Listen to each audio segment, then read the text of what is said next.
Can you talk about, how much fun or whether or how grueling it was to make a movie in Puerto Rico as opposed to other parts of the country? It was grueling for several reasons. A, the weather was unpredictable. It would rain at the drop of a hat, which would then make the days go longer. We did have a lot of physically demanding moments in the movie. We were in the jungle, so it was like almost at times it seemed like all the odds of Mother Earth were against us at all times. But it was fantastic.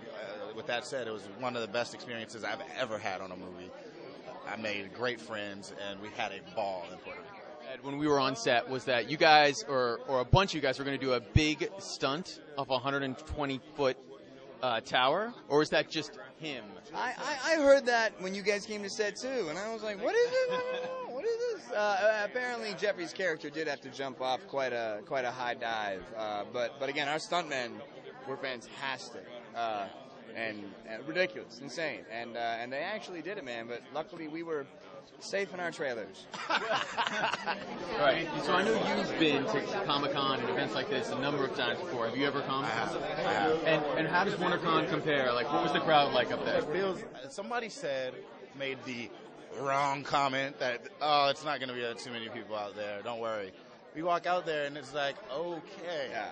I was expecting a much smaller crowd compared to Comic-Con. It's just as big. That room is huge. And they're just as enthusiastic. They're all, anyone who says this is like the little sister at a Comic-Con, they're wrong. But so when you go out there, do you get nervous? Or is it... Yes. Captain America, everybody knows. People really excited. But I don't think ever... I've covered this business for a long time, that a casting story was in the media as much as that. It was like almost surreal. Was that sort of experience for you, like going online or reading in the LA Times that like different people were up for a role that you're up? Was that bizarre? I try and stay away from all that. That's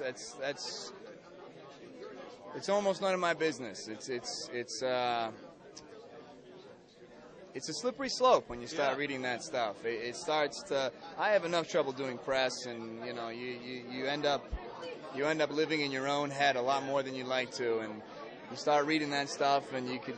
It's a dangerous game to play. So for the most part, I try to stay out of it. And of course, the most important question, I know you're getting this all the time: will you go blonde for Steve Rogers? I don't know. It's up to them. I have no idea. I mean, literally, this just happened. So I haven't even I haven't talked to anybody. So I have no idea. Well, cool, guys. I had a great time when I was there on the set. Thanks so much.